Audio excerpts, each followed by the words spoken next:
Bienvenidos a este viernes en Agenda Económica AM CNN Chile. Soy Nicolás Paotes y estaremos revisando las noticias más importantes del área, tanto en Chile y el mundo, porque hay novedades en distintas partes. Y partimos con algo que le mostramos ayer de manera exclusiva, que aunque estén subiendo levemente, los fondos DIE están mostrando un cambio en octubre respecto a la fuerte caída de septiembre. Esto tiene que ver porque las tasas de interés en Chile, según el Banco Central, no van a seguir subiendo y por lo tanto empiezan a ganar en rentabilidad la renta fija local. Por ejemplo, fondos mutuos que inviertan en bonos locales. Eso sí, la que sigue mal es la renta variable y por algo los fondos A, B y C siguen cayendo, tal como lo muestra María Luisa Carrión. El momento yo me quedo en el C. Le quedan poco más de 3 años para jubilar. Hace un tiempo se cambió del fondo E al C y aunque se mantiene firme en este último, podría hacer cambios cuando esté mucho más próximo a pensionarse.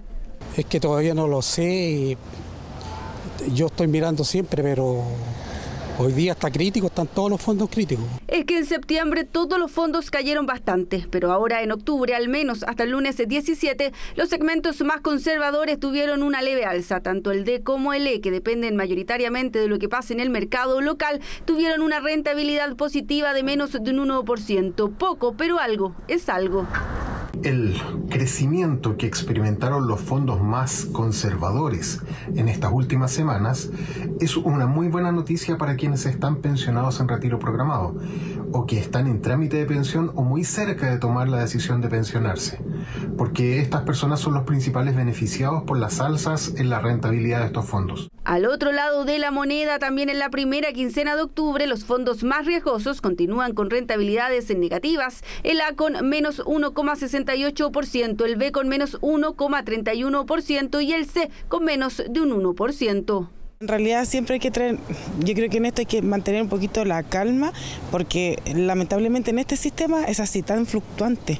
Yo lo voy revisando más o menos mensualmente y he ido, digamos, viendo que la disminución es constante. Lamentablemente podemos saber que la economía está demasiado inestable, así que aunque le vendan de que hay fondos en inversión en distintos países, no se está recibiendo utilidad. Sabemos que hay una crisis económica mundial, así que no.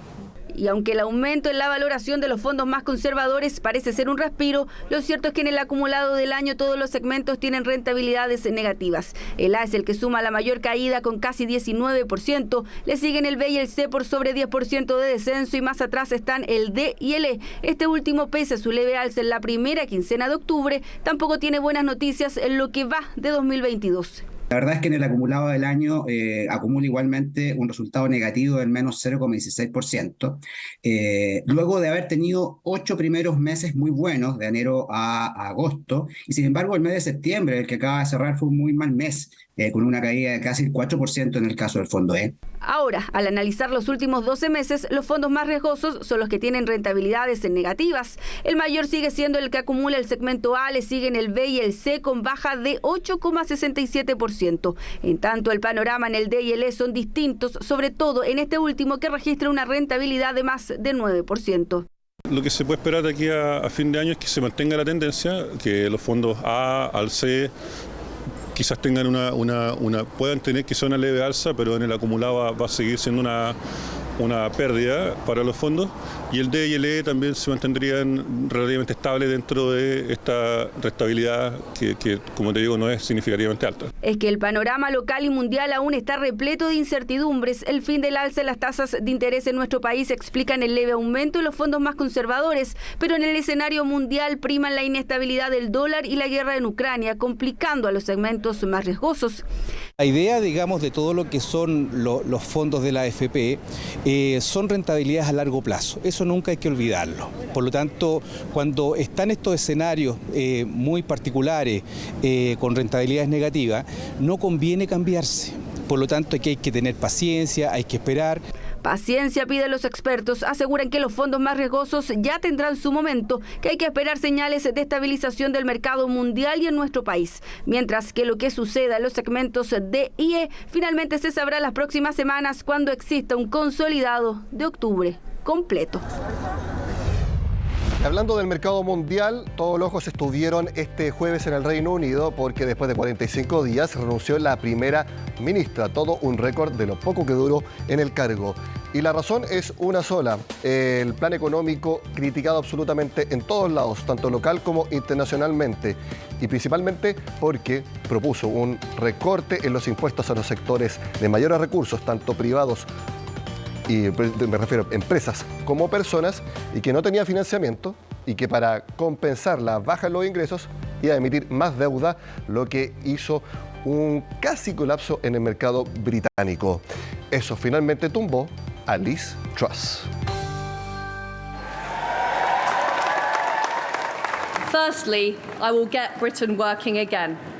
I have a bold plan to grow the economy through tax cuts and reform. Era su primer día como primera ministra británica y ya tenía claro cuál sería el puntapié inicial de su flamante nuevo gobierno. La intención de Liz Truss era buena. Reduciré los impuestos para recompensar el trabajo arduo e impulsar el crecimiento y la inversión impulsados por las empresas. Impulsaré la reforma en mi misión de lograr que el Reino Unido funcione, se construya y crezca. Pero lo que no sabía la recién investida Premier era que ese riesgoso plan sería el comienzo de una cadena de estrepitosos eventos que la llevarían a su inevitable dimisión. El pasado 6 de septiembre y 2 días antes de su muerte, la reina le encomendaba a Truss formar gobierno. Desde un inicio, la conservadora de 47 años sabía que no tendría la tradicional luna de miel con la que varios mandatarios comienzan su gestión. Recibió el poder con una desaceleración en la economía británica, una inflación récord y altos costos en las cuentas de energía. Con esos problemas en mente, el ministro de Finanzas, Kwasi Kwarteng, se trasladó hasta la Cámara de los Comunes para anunciar su plan económico, un recorte fiscal de 45.000 millones de libras, lo equivalente a 50.000 millones de dólares. Inglaterra está empeorando, para ser honesta. Es un movimiento estúpido, un movimiento tonto, obviamente. Se podría argumentar que es una buena estrategia porque atraerá a ciertas empresas para que vengan y establezcan establecimientos en Londres, pero por otro lado va a reducir el total del dinero que se puede asignar a los beneficios sociales.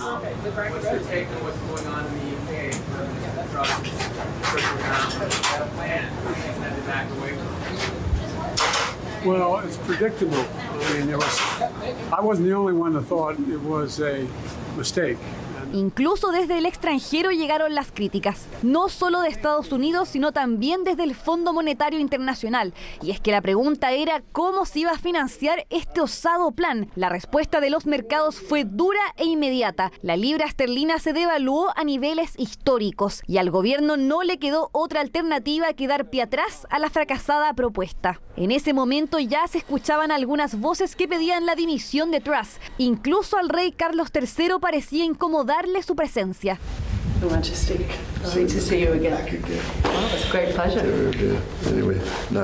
Dos días después de ese episodio, se vio obligada a pedirle la renuncia a su ministro de Finanzas y hombre de confianza.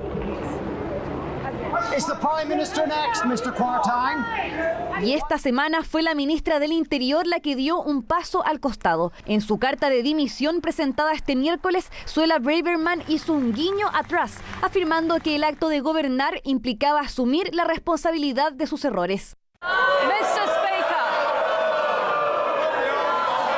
Señor presidente, soy una luchadora, no una desertora. He actuado en interés de la nación para garantizar la estabilidad económica. Con estas palabras, un día antes de su renuncia, Liz Truss seguía defendiendo su permanencia en el cargo ante un parlamento que la abucheó en todo momento. Pero su destino parecía escrito. La salida de la conservadora hunde nuevamente al Reino Unido en la incertidumbre, con una clase política cada vez más desprestigiada. Cambiamos de tema en agenda económica porque este año las ventas de autos cero emisión o de bajas emisiones han crecido más de 100%, es decir, se han doblado respecto a 2021.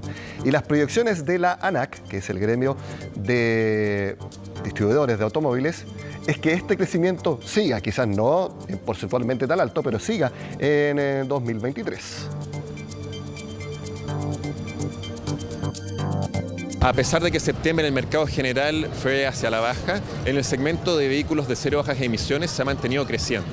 En lo que va del año tenemos un crecimiento del 110% y en septiembre creció más de un 45%. Sobre 900 vehículos 100% eléctricos vendidos este año en este país, más de 350 vehículos híbridos enchufables, lo que son registros históricos y superan a los mismos 9 meses de los años de cualquier otro de los años anteriores. Ahora, en general, todavía estamos por debajo de la barrera del 1% de las ventas totales. Nosotros hemos proyectado para este año llegar a esa barrera del 1% y para el próximo superarla, con un crecimiento total que debiese llegar a un 2 o 2,3% del total de las ventas que sean vehículos de cero bajas emisiones. Para eso significa que en vehículos 100% eléctricos más los híbridos enchufables debiésemos comercializar entre 4.500 a 5.000 modelos 0 kilómetros durante 2023. Y al regreso en la agenda económica seguiremos hablando de sustentabilidad en energía porque la penetración de las energías renovables no convencionales sigue creciendo fuerte en nuestro país. Eso sí, ese sector ha tenido problemas en las últimas semanas. Lo conversamos al regreso con el presidente de las Generadoras de Chile. Esta gráfica que les vamos a mostrar muestra cómo ya no hay que hablar de penetración de las energías renovables no convencionales, sino que ya dominación total de la matriz chilena. Este es el informe de septiembre de la Asociación de Generadoras. En los colores de arriba está la renovable, ¿ya? Hidrología de embalse, de pasada, biomasa, eólico, solar, termosolar y geotérmica. Y al lado de la derecha vemos la torta de participación. Bueno, de las primeras tecnologías que son renovables, el 60% corresponden a la matriz total. ¿Ok? Ahora, como ven en el color celeste, ese 10% es de hidrología de embalse. Si sacamos esa tecnología, tenemos todas las renovables no convencionales y que ya son aproximadamente el 50% no solo de la generación diaria, sino que de la capacidad instalada. ¿Por qué se los digo? Porque durante este año, varias partes del día, la generación de renovables no convencionales ya ha superado el 70% de la generación diaria. Es parte de lo que vamos a conversar ahora con el presidente ejecutivo de las Generadoras de Chile, Claudio Sifach, que está al contacto de Agenda Económica. Claudio, muchas gracias por estar con CNN Chile. Muy buenos días. Muy buenos días, Nicolás. Un gusto estar aquí conversando efectivamente porque, como tú bien lo decías, hablar hoy de no convencionales es ya un término completamente obsoleto. Si uno piensa que la matriz renovable está alcanzando más de un 60% de capacidad a fin de año, dominado efectivamente por las energías solares y eólicas. Entonces, son las tecnologías de hoy y también son el 100% de las tecnologías que estamos como industria desarrollando hacia adelante. Exacto. De hecho, yo vi una publicación que tú mismo destacaste en redes sociales de que durante el año, durante el día incluso, porque también se mide intradía la generación eléctrica, se ha llegado hasta casi el 80% de la generación eléctrica de energía renovable, como tú decías, no convencional, y estoy de acuerdo, ya el término no convencional hay que sacarlo, de energía renovable. Y eso es enorme y absolutamente impensado hace 10 años. Bueno, y en ese sentido Chile ha sido un país tremendamente líder. De hecho, Chile también marca el récord de ser el país del mundo con mayor penetración solar. Pero es bueno poner eso en contexto en la situación energética actual. Nosotros estamos viviendo hoy una triple crisis global en materia energética, probablemente la peor crisis energética que hemos vivido como humanidad, producto por un triple efecto, ¿no es cierto? El COVID, por un lado, con todos los efectos que tuvo la irrupción de las cadenas de suministro, aumento de costos. A eso se sumó el conflicto armado y la invasión rusa a Ucrania y finalmente el contexto de la crisis climática. Entonces, las energías renovables son una gran noticia para Chile, son una gran noticia para el mundo, en términos geopolíticos, en términos ambientales, pero se ubican, y esto se contextualiza, en una situación actual tremendamente desafiante. Y no solamente desafiante por los aspectos que tú mencionas, sino porque hemos sabido de noticias que ponen en algunos problemas a las energías renovables. Hay algunos hechos concretos. Por ejemplo, HIF y Enel Green Power presentaron en agosto el proyecto Faro del Sur. Son 65 generadores eólicos y con una inversión de $500 millones. Pero hace apenas algunos días retiraron ese proyecto de sistema de evaluación de impacto ambiental, acusando que se les estaban exigiendo estándares sobre los habituales para la evaluación de ese proyecto. Ahí hay un conflicto con las autoridades ambientales de Magallanes y no se sabe si se va a reponer ese proyecto que es vital para generar hidrógeno verde. ¿Cómo has visto esa situación, Claudio? Bueno, eso nos lleva directo a un desafío que lo llamamos nosotros las condiciones habilitantes para descarbonizar la economía. Nosotros hablábamos recién de las energías renovables, pero eso es solo en el sector eléctrico. La electricidad representa el 25% de la energía, el petróleo es más del 40% de la energía en Chile, y si queremos realmente avanzar como planeta hacia reducir las emisiones de gases de efecto invernadero, debemos no solamente generar más electricidad renovable y transformarnos en los vehículos eléctricos, los transporte público eléctrico, sino que también buscar soluciones que reemplacen el combustible fósil en otros usos, como los aviones, los barcos, y ahí aparece el hidrógeno verde. Y Chile tiene unas ventajas tremendas, no solamente en generación de energías renovables, sino que usar esa energía renovable para producir este energético que se produce a través del agua y la energía renovable que se llama hidrógeno verde. ¿Por qué? Porque tenemos el sol de Atacama, la mayor radiación solar del mundo, y además los vientos de Magallanes, que están impulsados, ¿no es cierto?, por la Antártica. Aprovechar eso, y además con eso poder ponerlo a disposición del mundo, implica abordar desafíos respecto de, en primer lugar, poder contar con claros y señales respecto de los permisos, de cuál es la coherencia de la evaluación ambiental, porque estamos hablando de tecnologías nuevas. Se entiende que frente a tecnologías nuevas hay, ¿no es cierto?, nuevos desafíos. El Estado se ve desafiado en esto y la industria está buscando avanzar con mucha fuerza porque la urgencia climática sí lo amerita, pero necesitamos urgentemente poder tener consistente con esta evaluación ambiental y con estas nuevas tecnologías plazos y sobre todo coherencia en la obtención de permisos acorde con esta urgencia climática. Eso es como un primer gran elemento. No me cabe ninguna duda, nosotros como industria estamos comprometidos en la inversión en energías renovables, como también en el hidrógeno verde, que esto va a seguir avanzando. Esto es un paso, la empresa retira esto para volver a reingresarlo, pero claramente cada paso que nosotros no avancemos a la suficiente velocidad no, es un paso en el cual Claudio, nosotros estamos un poco atrasados. Sí, porque las empresas señalaron que se le exigían estándares no habituales. Las autoridades de Magallanes han explicado las circunstancias, incluso hablan de proyección de migraciones de aves. Yo por lo menos vi algunos de esos ejemplos. Y el gobierno también ha dicho lo mismo, que no es un retiro total, sino que es para volver a ingresarlo. Pero ¿tú concuerdas con las empresas de que esas exigencias son más altas de las que habitualmente se piden?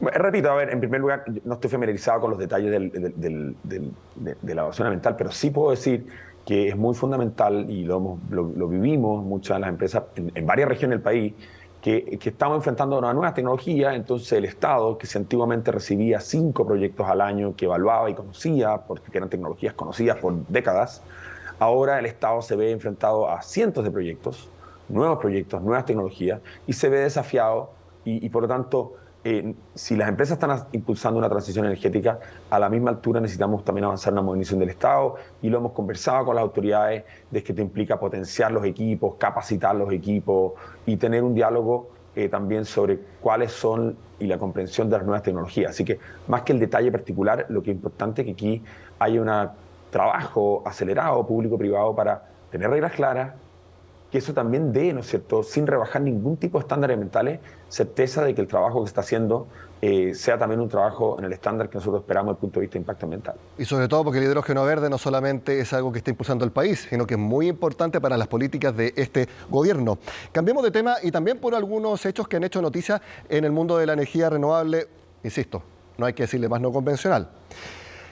De la energía contratada para este año, el 2,3% proviene de 2 generadoras, María Elena Solar y también Ibereólica Cabo Leones 2. ¿Por qué las menciono? Porque estas 2 generadoras entraron en insolvencia, es decir, no eran capaces de pagar sus deudas y por lo tanto pidieron que se ejecutaran las boletas de garantía para que de esa manera se puedan cumplir con las obligaciones financieras. Quiero preguntar, Claudio, ¿por qué está sucediendo que ya tenemos 2? ¿Hay alguna información no comprobada de que podrían haber más firmas? Pero ¿por qué están entrando estas empresas en insolvencia? A ver, Esto se trata de una situación, ¿no es cierto?, comercial. Nosotros somos un gremio, hay algunas de estas empresas indirectamente involucradas, ¿no es cierto?, son parte de la industria, pero se trata de una situación que debe resolverse dentro del marco de los contratos y la legislación vigente, precisamente porque esa legislación busca proteger la adecuada operación, la sustentabilidad financiera del mercado eléctrico completo, ¿no es cierto?, por algo están estos mecanismos de garantía, y bajo el liderazgo institucional de la Comisión Nacional de Energía, por un lado, el Coordinador Eléctrico Nacional y el Ministerio de Energía. En ese contexto, nosotros valoramos que el gobierno haya convocado una mesa de trabajo liderada por la Comisión Nacional de Energía, en la cual estamos participando, dentro siempre de una lógica de un mercado competitivo y abierto, que es una de las características fundamentales del mercado eléctrico chileno, pero evidentemente tenemos que avanzar en mejorar algunas condiciones que están hoy día afectando el funcionamiento del mercado. Una mejor planificación y gestión del sistema y de la red de transmisión que nos permita evitar estos, lo que se llaman desacoples, o sea que haya, si uno lo hace la comparación como con los caminos de autos, que debido a la descongestión, imagínense que si no pudieran llevarse la producción del norte, si hubiera, para hacer una analogía con que fuera fruta o verduras producidas en el norte grande para llevarlos a la zona sur, y por producto de la congestión no es capaz de llevarse, eso genera diferenciales de precio que se conocen como desacoples, y el sistema tiene que ser mejor coordinado, pero siempre, ¿no es cierto?, además conciliando la seguridad del sistema, eso significa que no se corte la luz, con una visión económica, o sea, que sea eficiente y que permita ser sustentable. Entonces, esta situación está siendo abordada, como digo, dentro del contexto de la legislación. Esto es parte, ¿no es cierto?, de un mercado competitivo abierto, pero lo más fundamental es que debemos poner atención en aquellos elementos que llevan a que una condición así dentro de un mercado competitivo